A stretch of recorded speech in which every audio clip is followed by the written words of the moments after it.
As a young boy, Alex often visited his grandfather, Henry, on weekends. Henry was a man of few words but carried an undeniable strength and wisdom that came from years of hard work. Alex grew up hearing stories of his grandfather's youth, of how he built a small farm from the ground up, and how, despite all the struggles, he never gave up. Henry was born during the Great Depression and had seen the worst of times. He lost his parents at an early age and had to start working in the fields when he was just a boy. Yet, Henry didn't let hardship define him.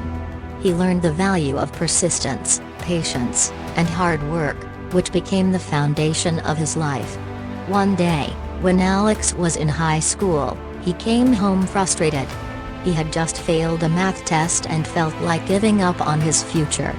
He sat on the porch with his grandfather, seeking comfort. "I don't know if I can keep going, Grandpa," Alex said, his head hung low. "No matter how hard I try, things just don't seem to work out." Henry, as always, didn't offer empty words of sympathy.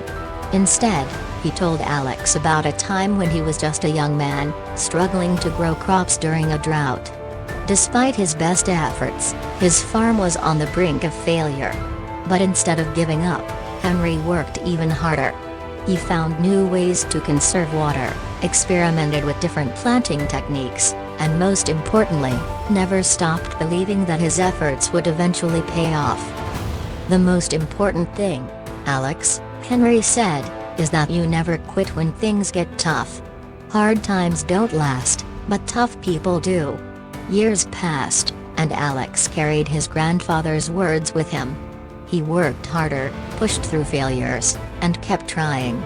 Eventually, Alex graduated college, started his own business, and became a successful entrepreneur. But more importantly, he lived by the lessons his grandfather had taught him. One day, after achieving success, Alex returned to his grandfather's farm with a smile on his face. "I did it, Grandpa. I made it," he said, eyes shining with gratitude. Henry, now older and slower, simply nodded, a proud smile crossing his face. "You didn't just make it, Alex. You became the man I always knew you could be."